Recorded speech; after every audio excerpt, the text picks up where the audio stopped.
নমস্কার বন্ধুরা, আশা করি আপনারা ভালো আছেন, সুস্থ আছেন। আমি ডক্টর জীবন ঘোষ বর্মন আপনাদের সবাইকে আমার ইউটিউব চ্যানেলে স্বাগত জানিয়ে আজকে এই ভিডিওতে আমি কোমর ব্যথা ও তার দুটি গুরুত্বপূর্ণ হোমিওপ্যাথিক ওষুধ নিয়ে আলোচনা করব। তো আলোচনা শুরু করার আগে একটা ছোট্ট রিকোয়েস্ট, আপনি যদি আমার চ্যানেলে নতুন হয়ে থাকেন তবে অবশ্যই কিন্তু চ্যানেলটি সাবস্ক্রাইব করে দেবেন এবং এই আপডেটগুলি সবার আগে পাওয়ার জন্য অবশ্যই পাশে থাকা বেল আইকনটি প্রেস করে দেবেন।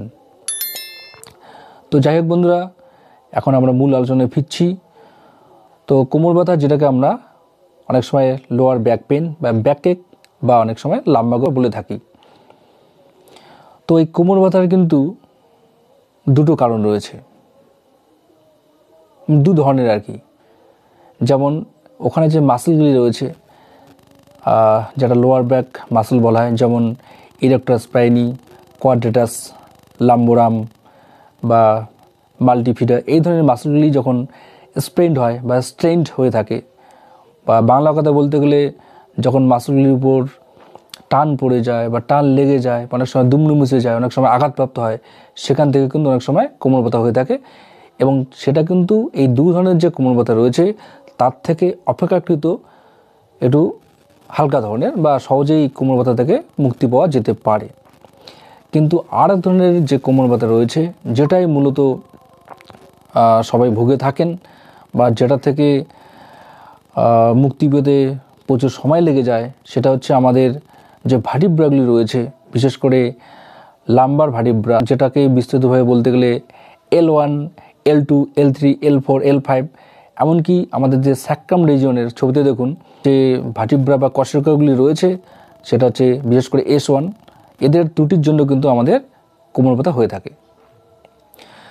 তো ছবিতে দেখুন যে আমাদের যে মেরুদণ্ডে যে ভার্টিব্রা বা কশেরুকাগুলি রয়েছে, সেটাকে আমরা 5টা ক্যাটাগরিতে ভাগ করেছি।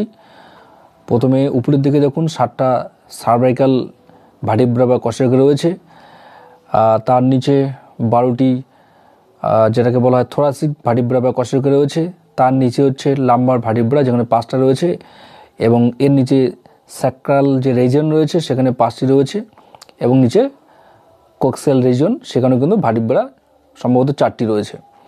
তো যাই হোক, আমাদের কোমর ব্যথার যেটা আমি একটু আগে বললাম, তার জন্য যে দায়ী যে ভার্টিব্রাগুলি রয়েছে সেটা mainly L1, L2, L4, L5 এবং S1। তো এখন আমরা জেনে নেব যে এই ভার্টিব্রাগুলির জন্য আমাদের কেন কোমর ব্যথা হয়ে থাকে।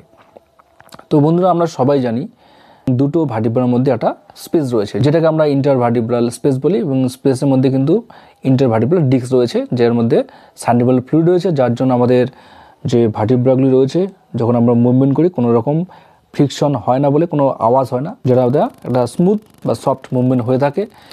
তো যাই হোক, কোনো কারণে যখন এই ইন্টারভার্টিব্রাল যে ডিস্ক রয়েছে সেটা যখন যার হার্নিয়েশন হয় বা বালজিং হয়ে যায়, বা অনেক সময় যে ওর যে একটা মিনিমাম লেয়ার থাকা দরকার বা থিকনেস থাকা দরকার সেটা ন্যারোইং হচ্ছে, তখন কিন্তু আমাদের কোমর ব্যথার সৃষ্টি হয়ে থাকে। কারণ আমরা জানি আমাদের যে ভার্টিব্রা বা কশেরুকাগুলো রয়েছে তার মাঝখান দিয়ে যে ফ্রামেনগুলি রয়েছে, তার মাধ্যমে কিন্তু আমাদের বিশেষ করে লোয়ার এক্সট্রিমিটিসের যে নার্ভসগুলো, সেগুলো তো ওর মাধ্যমেই নিচে নেমে আসে। তো যখন আমাদের ইন্টারনাল ভার্টিব্রাল ডিস্ক তার শেপ চেঞ্জ হচ্ছে, সেটা কিন্তু গিয়ে আমাদের নার্ভগুলোকে কম্প্রেস করে দিচ্ছে, এবং যে নার্ভগুলি কম্প্রেস হচ্ছে তার যে কোর্স বা তার যে সার্ভিস এরিয়া রয়েছে সেখানে কিন্তু কমপ্লিকেশনগুলি তৈরি হচ্ছে। তো বয়স্ক মানুষের কোমর ব্যথা হওয়াটা স্বাভাবিক ব্যাপার, কারণ তাদের অস্টিওপোরোসিস বা হাড় ক্ষয়ে যায়, এবং অনেক সময় বয়সজনিত কারণে যে ইন্টারভার্টিব্রাল ডিস্ক রয়েছে তার শেপের চেঞ্জ ঘটে। কিন্তু চিন্তার বিষয় হচ্ছে আমাদের যুব সমাজ বা যারা ইয়ঙ্গার জেনারেশন আছেন তাদের মধ্যে কিন্তু এখন এই ভার্টিব্রাজনিত বা কশেরুকাজনিত কিন্তু কোমর ব্যথা এখন লক্ষ্য করা যাচ্ছে। তার কারণ হচ্ছে দীর্ঘক্ষণ বসে কাজ করা, যাতে যে অ্যালাইনমেন্ট থাকা দরকার, ধরুন ভার্টিব্রাগুলি এরকম রয়েছে সোজা থাকার কথা, কিন্তু সামনের দিকে ছোট সামনে এই যেমন স্ট্রেস হচ্ছে, অটোমেটিক ইন্টারভার্টিব্রাল ডিস্ক এদিকে চাপ হচ্ছে, পিছন দিকে বালজিং হয়ে যাচ্ছে, এখান থেকেও কিন্তু অনেক সময় কোমর ব্যথা হচ্ছে। তো বন্ধুরা, আমরা এতক্ষণে জানতে পারলাম যে কোমর ব্যথা কেন হয় বা কত প্রকার হয়ে থাকে। তো এখন কোনটা কী ধরনের ব্যথা সেটা জানার জন্য আমাদের কতগুলি ইনভেস্টিগেশন রয়েছে। যেমন আমরা এক্স-রের মাধ্যমে জানতে পারি যে কোন ভার্টিব্রাগুলি এর জন্য দায়ী বা কার কোনো গঠনগত ত্রুটি রয়েছে কি না। এছাড়া আরও কনফার্ম করার জন্য যে এটা অ্যাকচুয়ালি ভার্টিব্রার জন্য হচ্ছে না মাসকুলার স্ট্রেন বা স্প্রেনের জন্য হচ্ছে, সেটার জন্য এমআরআই করলে কিন্তু আমরা পরিষ্কারভাবে বুঝতে পারি যে কোমর ব্যথা আসলে কিসের জন্য হচ্ছে। তো যাই হোক বন্ধুরা, এখন আমি কোমর ব্যথার দুটো গুরুত্বপূর্ণ হোমিওপ্যাথিক মেডিসিন নিয়ে আলোচনা করতে যাচ্ছি। দেখুন, কোমর ব্যথার জন্য অনেক হোমিওপ্যাথিক ওষুধ রয়েছে, আর কখন কোন ওষুধ প্রয়োজন হবে সেটা একজন এক্সপার্ট বা কোয়ালিফাইড ডাক্তারবাবু ঠিক করতে পারেন। কিন্তু দেখা গেছে এই দুটি ওষুধের মাধ্যমে যারা অনেকদিন থেকে কোমর ব্যথায় ভুগছেন বা প্রচুর এলোপ্যাথিক মেডিসিন খেয়েছেন, অনেক সময় আপনার ডাক্তারবাবু সাজেস্ট করেছেন যে এটা সার্জিক্যাল কেস, আপনাকে অপারেশন করিয়ে নিতে হবে, তাদের জন্য বলছি আপনার যদি অপারেশন করতেই হয় তার আগে এই দুটি হোমিওপ্যাথিক ওষুধ কিন্তু আপনার ট্রাই করতে পারেন। তো বন্ধুরা, আজকের কোমর ব্যথার প্রথম হোমিওপ্যাথিক মেডিসিনস হচ্ছে আর্নিকা মন্টেনা 200। আর্নিকার নাম শুনেননি আশা করি, এরকম কাউকে খুঁজে পাওয়া খুবই দুষ্কর। তো যাই হোক, আমরা জানি কোনো প্রকার আঘাত পেলে সে যে ধরনের সমস্যা হোক না কোনো, আর্নিকার জুড়ি মেলা সত্যি খুব ভার।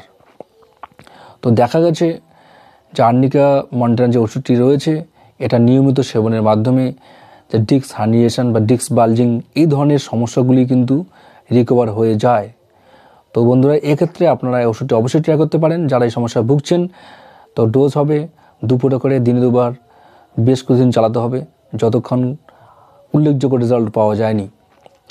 আর তো বন্ধুরা, এরপর যে দ্বিতীয় মেডিসিনটির কথা আমি বলতে চেয়েছিলাম সেটা হচ্ছে কোলোসিন্থ 200। তো আমি আগেই বলেছিলাম যে আমাদের ইন্টারভার্টিব্রাল যে ডিস্ক রয়েছে সেটার যখন তার শেপে পরিবর্তন হয়ে যায়, সেটা ডিস্ক বালজিং হয়ে হোক, ডিস্ক হার্নিয়েশনে হয়ে হোক বা ডিস্ক ন্যারোইং হয়ে হোক, তো সেটা কিন্তু তার অ্যাডজাসেন্স নার্ভসগুলোর উপর একটা কম্প্রেশন বা চাপ সৃষ্টি করে। তার জন্য কিন্তু অনেক সময় আমাদের সায়াটিকা বা এই ধরনের অনেকগুলি রোগ হয়ে থাকে, যেটার মারাত্মক যন্ত্রণা থাকে। সেটার হাত থেকে মুক্তি পেতে গেলে কোলোসিন্থের ভূমিকা সত্যি খুব উল্লেখযোগ্য। তো আপনার যদি অনেকদিন ধরে কোমর ব্যথার সমস্যায় ভুগছেন বা এলোপ্যাথিক ট্রিটমেন্ট বা অর্থোপেডিক সার্জন দেখেও কোনো রকম রিকভারি পাচ্ছেন না, এবং যাদের আশেপাশে কোনো কোয়ালিফাইড হোমিওপ্যাথ ডাক্তারবাবু নেই, তো তাদেরকে আমি সাজেস্ট করব এই দুটি হোমিওপ্যাথিক মেডিসিন অল্টারনেটভাবে খেতে পারেন। হয়তো সকালে আর্নিকা খেয়েছেন, তার আধা ঘন্টা পরে কোলোসিন খান, আবার সন্ধ্যার দিকে আর্নিকা খাবেন, তারপরে আবার কোলোসিন খাবেন। এভাবে কন্টিনিউ 1 মাস করুন, আশা করি অবশ্যই একটা উল্লেখযোগ্য রেজাল্ট আপনারা অনুভব করতে পারবেন। আর যদি আপনার যন্ত্রণা খুবই কষ্টদায়ক হয়ে থাকে তো সেক্ষেত্রে রোমোয়েল সেটা কিন্তু আপনার লোকাল অ্যাপ্লিকেশন করে নিতে পারেন। তো এর মাধ্যমে কিন্তু আপনার অতিরিক্ত যন্ত্রণার হাত থেকে নিস্তার পেতে পারেন। এর সঙ্গে প্রপার এক্সারসাইজ, তার সঙ্গে আপনার প্রপার ডায়েট মেনটেন করলে কিন্তু আপনার সহজেই এই রোগের হাত থেকে মুক্তি পেতে পারেন। তো বন্ধুরা, ভিডিওটা আজকে এখানে শেষ করছি। যদি ভালো লেগে থাকে অবশ্যই লাইক শেয়ার কমেন্টে জানাবেন। এরপরে দেখা হবে আরেকটি কোনো গুরুত্বপূর্ণ হোমিওপ্যাথিক মেডিকেল ভিডিও নিয়ে। তো ভালো থাকবেন, সুস্থ থাকবেন, ধন্যবাদ।